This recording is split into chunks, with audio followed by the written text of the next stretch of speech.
Hi, Heike. Welcome to Struggle to Strength. I'm so glad to have you here. Thank you so much for having me. I'm really excited and also a little bit nervous, to be honest. That's okay. That means you're gonna be bringing really great energy to the conversation. So let me just introduce myself quickly. So I am Mary Beth Simone. So welcome to everyone who is joining us live, or if you're catching this on the replay.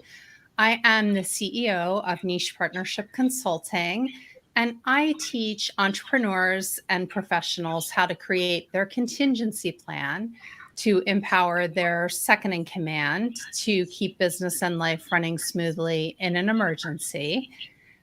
And my business was born out of personal struggle. And that is why I like to highlight the stories of my clients and my colleagues and their struggle to strength stories to help people uh, see, identify with the struggle to strength stories in their own lives and possibly learn something from the guests.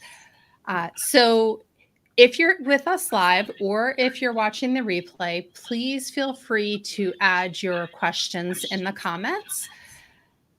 And we would love it if you would just let us know that you're here. We can't see you unless you add a comment. So we'll be checking the comments and answering your questions along the way. Uh, so, um, Heike, thank you for joining me today. We are going to focus our conversation on how you found strength in changing your perspective. And this is really your story as a parent and the journey that your son took you on during his awakening when he came out as gay. So before we dive in, can you tell us a little bit about your background and your work? Okay, I sure will. Well, thanks again for having me, Mary Beth. Yeah, I am originally from Germany, born and raised in Germany, came to the US a little over 30 years ago for the first time doing a young adult exchange program. I had just finished my degree as an early childhood educator in Germany and decided before I started work, said, let's do like 1 year of like adventure and ended up in the US actually working here at a local faith-based school for the entire year, and yeah, just fell in love with the US and found my husband that way. Actually, his brother was one of my host families, so that's how I ended up in his family. And we ended up actually living in Germany for 4.5 years, got married in Germany, and then in 92 decided we needed to figure out where home would be. And after 2 years of back and forth, ended up deciding on the US and ended up moving here in 92. So we've been actually living on the home farm. We're not the farmers, we just live on the farm for almost 30 years now. Background otherwise, I am, like I said, my background is in early childhood education. Ended up transferring degrees is not always the easiest thing when you come from one country to the next. So ended up working a little bit like in nursery schools and stuff, but I love being a mom. And so my priority was always my two boys and spending time with them and having time in the summer to go back to Germany. So I needed to make sure that whatever job I had needed to work around my summer schedule. So after the kids got a little older, though, I ended up working for a fair trade company and did marketing, ended up doing marketing for them. So completely switched careers, fell in love with coding and marketing and figuring out, learning how to do storytelling. Because when you're working in fair trade, it's all about the artisans and their stories and livelihoods. And so I really started embracing that piece of storytelling and the importance of it and how that shows respect and dignity to people, and the impact that has on us as we're learning people's stories. And I think that is shifting. That has really shifted in what I do now, because now I'm a personal brand photographer. And so I tell just a different kind of story, tell stories of people in their business and how that helps them connect with their audience, their clients. So that's a big part of how I run my business, I guess. For sure. It definitely is. So, I mean, your storytelling on social media always captivates me with your images and your clients. So I can see that now how that has come full circle. It makes total sense. And I have to thank my boss back then. She said, like, just go. Like, learn, do like skills. They paid, help you pay for some like software skills and just taking some ongoing classes. But just the education, I think the constant learning, being able to travel to Pakistan to meet the artisans and really having that in-depth background and information and realizing we're working hand in hand. Like, I'm not in the US selling your stuff, but I'm here, we're working hand in hand, and I need to understand who you are. So that was, again, like this knowledge of grasping not just what people were doing, but why are they doing it, who they are, their backgrounds and everything just played a huge role in that. Yeah. And so you and I met through the American Businesswomen's Association. So I met you at one of the Lancaster chapters. And then as I got to know you and I was following you on social media, I was very attracted to your photography work. Mhm. And then I applied to be one of the athletes in your athlete photography project. And that's when the first time that I got to work with you. And just through that whole experience, I already told you that I know that my next photo shoot will be with you for sure. So Now it's public. well, it's public. I'm on the record. Yep. Yeah, and you and your husband created your personal contingency plans with me this year as well. So that's a little background on how we know each other. So, Heike, can you take us back to what was going on in your life, professionally, personally, before your son told you this news? What was the landscape? Landscape was, I mean, I was at that time working in my fair trade marketing area. My husband and I were at that point like empty nesters. Our kids were both in college. Actually, my oldest son had already graduated, was married. And then my youngest son just graduated college. And that was sort of the time. I mean, it's been actually, I have to maybe back up a little bit because it's been really interesting just living, coming from Germany. And at that point, I would say like we were definitely a little bit more open, moving into the Lancaster area, which definitely has been a bit more on the conservative end when it comes to religion and just understanding and looking at certain topics. So moving here, it's definitely a bit of a culture shock and realizing my family thinks a little differently than a lot of people here in this area. So I always had to struggle a little bit, but we've always been of the mindset with our kids that they needed to be open and to both worlds, because our world in Germany was a huge part of their heritage. And so we were always big on making sure that they would be open and learning and just broadening their mindset in many different ways. So for us, talking about being gay, homosexuality was not an off topic, was not something necessarily we would dive into, but it was something we definitely talked about without realizing where my son was. It was just part of conversation. It came up and we would talk, maybe friends they had or someone else we knew, or just, again, political landscape at the time, those topics would definitely come up. But then I always remember, like in high school, my dad on the phone, he would ask, well, Philip, he is such gorgeous looking guy and all the girls seem to love him. Like, why doesn't he have a girlfriend? And we're like, well, I don't know. Doesn't seem to have one. I mean, not everyone needs to have a boyfriend, girlfriend. I mean, it's just who he is. And so like, actually throughout his entire life, like probably since he's been 5 or 6, my husband and I would on occasion talk about like, he's a little different than most boys. I mean, he's just different interests, different personalities. There were just certain things that seemed always just slightly different. But then it's like, oh, it's just who he is. We accept him as who he is. And let's make sure we foster his skills and his loves for what he has and qualities and all of that. And so then we would sort of just be done with the topic. But a couple of years later, again, something triggered me like, what is it? But never really putting a finger on, and we didn't want to say much. So it was just between my husband and I, and then we would just let it go for a couple of years again. And But then like questions like my dad's would come up, and it's like, okay, so like I can't say anything to this. So then, since my son never came out before, didn't say anything, it was like right after he graduated from college, after he got his bachelor's, we get a phone call, and he is sobbing on the phone. Oh.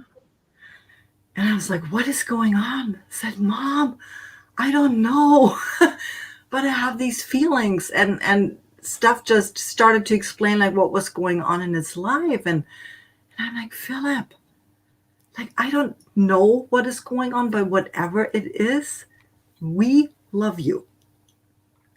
And however God made you, I want you to figure this out for yourself, but God made you in his image, whatever that means. And so we sort of just left it at that, had our conversation. He cried through the whole process.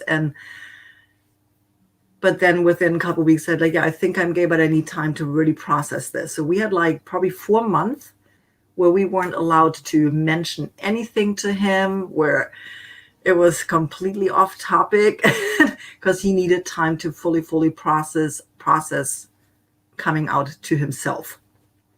Yeah. But it was definitely an invitation right from the get-go of that, where he wanted us to be part of that journey with him.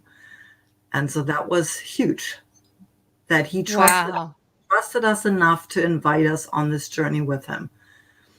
So, okay. Yeah, that's like beautiful and heartbreaking all at the same time. Like, if I don't have children, but I can just feel it as you're describing it. Like, if your child is sobbing and really so upset, it must just be so difficult. Yeah. And it's not that he was gay. He had several friends who were gay. So he's been working actually with them through the process. It's actually been really interesting because we walked like with several of his friends through the process. And then all of a sudden for him to like, I think he had just shut down everything. And it was like, all of a sudden, like it's just something burst. And it just needed to come out. And he had to just all of a sudden like deal with himself, which he had shut down. And in the whole process, I just had to have to laugh a little bit because, again, like looking at the different sides of our families, my family in Germany, once like in like several months later, and we were finally allowed to talk about this. And he said, like, call Omi, call my grandma, call my mom, and let her know. And it's like, I'm not quite ready to do it myself, but you tell them. And my parents, again, reacted the same way we did. I think there was like a second hesitation, and then, yeah, but he's still our Philip. Yeah. So that was their reaction. And then several cousins said, oh my God, we were all waiting for this. And Philip was almost annoyed that some of us had probably expected way more than he was willing to accept for himself. But then we had the other side of the family who were in complete shock. Oh, complete shock that something like this could happen in our family. And yeah, and like faith-based and everything. It was just like, so let's dig into that in a minute. I see that we have Stacy and Janine here. And I just want to invite people, if you have any questions for Heike or for me, feel free to put them in the comments and we will keep an eye on them and answer those questions. Yeah. So let's go back to what it was like navigating this news with the family. So you had family, friends, your broader community. Can you talk us through how that went for you and like how you decided to either stay quiet or to share the information? Yeah, that is a hard one. That is a really, really hard one because there's so much going on. I mean, you're absorbing things yourself as a parent. And yes, we were like completely with Philip in this whole process, but you're still needing to deal with it. It's not all of a sudden your child, there is something that's slightly different. His trajectory of life, there will be a different walk for him. He's getting himself, what will happen, not that he's choosing to get into himself, but just because of how people react, that it's not going to be an easy walk. Again, knowing from my family, it was easy to tell because I knew there was positive reaction all the way around. Almost, I find sometimes almost too easy. Oh, what's the big problem? So also not understanding where we live and what we're dealing with here and saying like, oh, you poor guys, like that's gonna be a difficult walk. And I always felt like you're all of a sudden pushed to like the borderlands. Like you used to be in the middle of life and surrounded, and you could just do and think and say what you wanted to, and all of a sudden, like you're pushed to the edge, and you have to figure out: am I stepping off the edge? Am I falling? Am I keeping my balance? How much am I stepping back into life? Because you know you're going to get all kinds of reactions, and you don't know: am I in a good space today? Can I deal with that? Or am I too vulnerable today and I can't? So it was like really testing the waters. Like you would make just a light comment just to sort of see where people might be at, and then just gauge their reaction. And I had my good days and I had my bad days. I had days where I was just like completely upfront, but only if the conversation, I mean, would allude. You don't just go out running and say like, "Hey, my kid is gay." It just was a matter. It's like when someone again asked, like, "Oh, does Philip have a girlfriend?" I said, "No, he has a boyfriend." And then just leave it at that and see where the reaction is. If they were interested in learning more, then we would have a conversation. If not, we would just let it go. And it was really interesting. You really watched for people reactions. You were so in tune of looking in someone's eyes specifically, because the face can stay bland. They can try to stay bland, but the eyes would go big, and then they try to really quickly react and go back to normal. And you would definitely have reaction where people were just like embracing us and incredibly positive and excited for us, excited for Philip that he had found himself. But then we very much had also some huge discussions in the family of faith-based discussions, and yeah, how can you and how can he, and we're praying for you, and oh my God, he's going to be, yeah, the devil is on his tail kind of discussions. Oh my gosh. I can't even imagine. I loved your initial response that, he was created in God's image and, whatever that means for him, that he's just basically perfect the way that he is. So Stacy, we have some comments from Stacy: empathy, love, and caring for Philip and your family, Heike. The borderland concept is very perceptive and interesting. I've felt that way in my family, where suddenly we became different. Yeah. Yeah. Yeah, you're definitely navigating a different landscape in a way. But I think the borderlands to me is because it's so easy to fall off. Do you feel like you're getting, depending on who you're with, you feel like you're getting pushed off the edge, and you're just holding on to figure out, okay, how safe is it? You're definitely not in the inner circle anymore. I mean, that's definitely like you have to find a new group of people you can relate to. If it definitely shifted our circle of friends. I mean, some who became more and more dear even, and then others that all of a sudden, like, they didn't know how to deal with you anymore. It's like all of a Yeah, sudden right. it made conversation difficult. Yeah, almost like all of a sudden you didn't fit together as friends. Yeah. And I think Uh, part of it is when you asked earlier, like, how much did we share? And I think because we were not willing to be quiet. We were in a congregation where there were actually several families with children who were gay, and we were privy to families where their children had come out like 40, 50 years ago, and how those families had never talked about this. And watching, I said, like, I will never ever want to be in a situation where I cannot openly share. Like, I will do that. My child should not be the only one carrying the burden. It is also my responsibility as a parent to help navigate all of this and maybe ease some of the ways by being more open and sharing and just helping people create a new normal in seeing and living and being part of this journey. yeah. And not everyone gets to experience the journey. So it's a great teaching tool for others.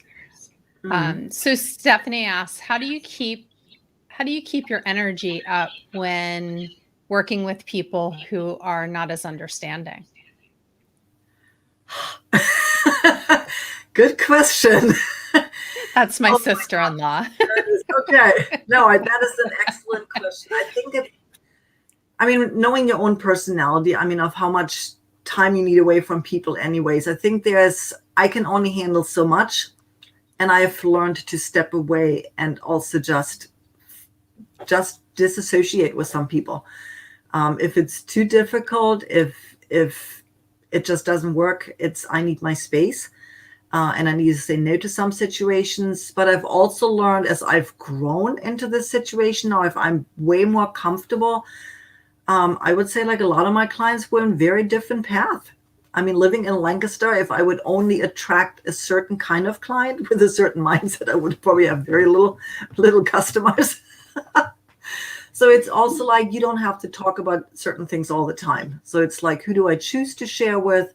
Who do I not choose to share with? It's just more on a professional level and who is more on an intimate level. I think you just have to really differentiate. Yeah. And Janine says, so proud of how you've navigated all of the feelings and family and faith concerns, Heike. Thank you. Yeah. And it's an ongoing thing. It is definitely an ongoing thing. We'll probably never be fully done with that. Right. Because your circle continues to evolve. Your client sphere continues to evolve. So is there anything that stands out for you in terms of the reactions? Anything that is really memorable for you, either positive or negative? I think the one piece, maybe that's not quite memorable, but I think I wasn't surprised by the reactions. Let's say it that way. We knew where people were. It still hurts tremendously. The pain is there. You just hope, even though you kind of know where people are at, it still hurts incredibly when you get the just negative reactions. Especially like when my son got married 5 years ago, we had from my husband's side of the family, except for one sister, nobody attended. So they were up front, like neither aunts and uncles or cousins, none of them came. And that's something like you learn to navigate ahead of time. So we asked them 4 months before the wedding, do you even want an invitation? Or do we even not bother? And got reactions back. It's like, no, please, we can't. We'll be praying for you on that day. So, which then allowed to invite people who were 100% behind us, behind Philip, behind his husband, and had the most celebratory wedding that I have ever been a part of, just because you had so many people who were just asking, can we volunteer and help? Is there anything we can do for you? And I think those are the memories that we were just in awe with how much support we had, how many people came out to can we just wash dishes for you that day so that you can fully enter, not have to deal with anything on the side, just so we can be there and just have a glimpse of that amazing wedding. Oh, that sounds wonderful. Yeah, those are stories that I will never forget. That's awesome. And then, Heike, can you share with us how this experience influenced your work? That has definitely had a huge impact. I shared with you earlier that I've always done photography, but doing those the first probably 2 years, or especially like until his wedding, then our life was such a roller coaster emotionally. You would cry one day, laugh one day, do everything like within 5 minutes of each other. Some days. So photography just became an outlet for me to hide from the world. It was my safety little thing where I would take my camera. I would able to just look through that little sensor and block everything out. It allowed me to just look at beauty. And I think I just really, really concentrated on just finding beauty around me. But when we talk about perspective, that was also one big piece on me learning on my learning curve, like changing perspective, because photography pushes you to not stand still. Like if I want to take a picture of a flower, I can do the typical, and it's like, oh, lean down, take a picture from the top down. That just gives me one perspective. but since I'm looking for light, I'm looking for different shape, I'm looking for just different angles. Like I need to be down on my belly. I need to look at it from the back. I need to look at it from the bottom up. I mean, there's just so many different ways of looking at just one beautiful piece, like one beautiful flower gives me like different angles, different perspectives of what it looks like by me changing my position. The flower is still going to be there, but I had to change my position. I had to look at it in different light, morning, during the day, night, after the rain. I mean, there's just so many different times too, where you're again looking at it with different eyes. And I think being able to capture that and evolve in that, because I had the time and I took the time to do that, is what really pushed me to realize, you know what, it doesn't matter what it is in life. I'm the one who can move. I'm the one who can walk around and look at it with different eyes on a new day, slightly different position, different angle, and hopefully get a different understanding, different perspective of what we're actually looking at. So that was That is a so beautiful. that was a lifesaver for me. Yeah, that I mean is something that I think we all can learn from, we all can do better with. Mm. Yeah, so that definitely shaped, and that was before I even had my photography business. But I think it's what pushed me to get into it, because it really pushed my technical skills on a photography level. I mean, photography wise, and then with that, just venturing into joining photography groups online and just really pushing myself to learn more.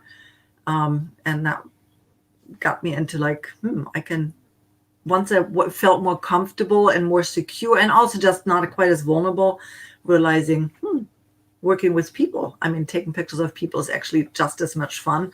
And how can I do a different perspective of a person? What is it about the inside of that person that I want to capture here? And I think that has pulled me in ever since. Yeah. And so, Heike, after going through this experience, what type of advice do you have for parents who may be going through this or may see it on the horizon, or they've been dealing with it for years? I think there's like different ways of dealing it. You have to be incredibly, first of all, you have to figure out where you're at yourself. Sometimes as a parent, you need time to step back and just deal with it yourself. You cannot be fully there for your child at that moment, which is incredibly painful for the child if a parent isn't quite there with them. But I think we also, as the kids, also need to honor the parent's journey. Because the child might have been dealing with this for years before they let anything out to the parent. The parent didn't have the chance to do that. So there's a little bit of that gap that needs to be bridged. But on the other hand, find yourself a tribe, find other parents to talk to, find online groups. There's thankfully, like when we started out, there was still very little information online. Now there's just so many other groups that are incredibly supportive. But find other parents to talk to. I mean, don't just deal with your child, but really find other support areas, because your child can't carry you. You're there to help your child, but you don't expect your child to do all the navigating and explaining and research for you. Ask questions, obviously, but don't expect them to do all the work for you. Finding a support group is incredibly helpful. We were in one for a number of years, actually. I had like a mom's group that I was part of. We met like on a bi-weekly basis. And then my husband and I joined another group, a local group, where we found other families from different churches that were also seeking for support. And I found that was just really huge. Yeah, that sounds great. I mean, because there's probably different issues for a mom versus a dad and, relating to their child. So, And I yeah. think otherwise it's a comfort level of, I think the other piece is like figuring out like where your child is at and how comfortable they are in you opening up to the outside world. Like, I think I was maybe a little pushy with my son and said, like, I'm not going to hold back. Like I need to process. I need to process with other people, and I also feel like it's my journey. This needs to come out. I mean, it needs to be something that's out. I mean, he was out and open, but it was something that I said, I will also talk. I will not just sit quietly and wait for you to share with people and all of that. You're not living here in our area anyway, so I need to deal with this. And hopefully the waters will have calmed by the time you come and visit, so that it's not a huge surprise for someone to find out for the first time. They've already dealt with it maybe to a point. So I think as parents, we have quite a responsibility in being attuned to where our children are, how comfortable they are with us sharing, but then also in a way just broadening the way for them and being an ally in that way, and being, sharing to an Yeah. extent that is comfortable for our children. Yeah, how great for you to take care of things in your own local area so that he doesn't have to be the first one to say it when he gets home for a visit. Yeah. And then, Heike, I just want to switch gears for a moment and ask you, since you created your contingency plan this year, has there been any impact of having that? Have you noticed any differences?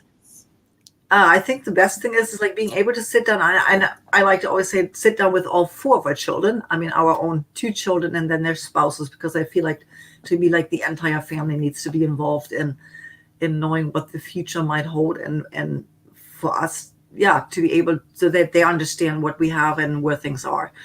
I think it just opens up conversation, which I Yeah. find again. Yeah, we talked earlier, I think, about not hiding things. And I think hiding what you have, what you own, we're making life easier for the person behind you is always a huge piece. And so we sat down, I think I forget, like in the fall with all four of them and had a frank conversation. So That's fantastic. And that's what I like to do with the people in my family who I'm close with. We have regular conversations when we see each other in person, like over the holidays and stuff, just to get up to date, and share important information. So I'm so glad to hear that for you. And I guess some of the people who are with us today or watching the replay may want to get in touch with you to learn more about you, or they might be interested in your brand photography. What's the best way for people to connect with you? yeah, I mean, definitely at my website, Heike Martin Photography. I mean, obviously the best place to learn a little bit more what brand photography actually is. I do offer headshots and personal branding for small businesses. And it is really all about like pulling out the essence of people and showing their personality. And I think this looking at things from a different perspective plays a huge role in how I do my photography for my people. But then otherwise, I'm on LinkedIn. I'm on Facebook. You can obviously find me in those places. And I'm That's excellent. always open to chat, and I'm always love to hang out with people for a cup of coffee. That's awesome. And I will put those links in the comments. So if anyone wants to connect with Heike, you'll be able to do that easily. Well, thank you so much for being so open with us, Heike. I feel like this was a great conversation to have leading up to Thanksgiving and spending time with family. And really, you offered us some great insights on how to navigate difficult conversations. So thank you so, so much. Thank you so much for having me. Like I said, like it was very vulnerable to come and do this in such a public, open way, and not just in my smaller groups, but I feel it's again like that next step of opening up conversation in hopefully a new way again. So You did a thank you. beautiful job, and I think you might have a TED Talk in you, Heike. So just think of that. Yeah. All right. So thanks, everyone, and we will see you in December. All right. Take care. Thank you.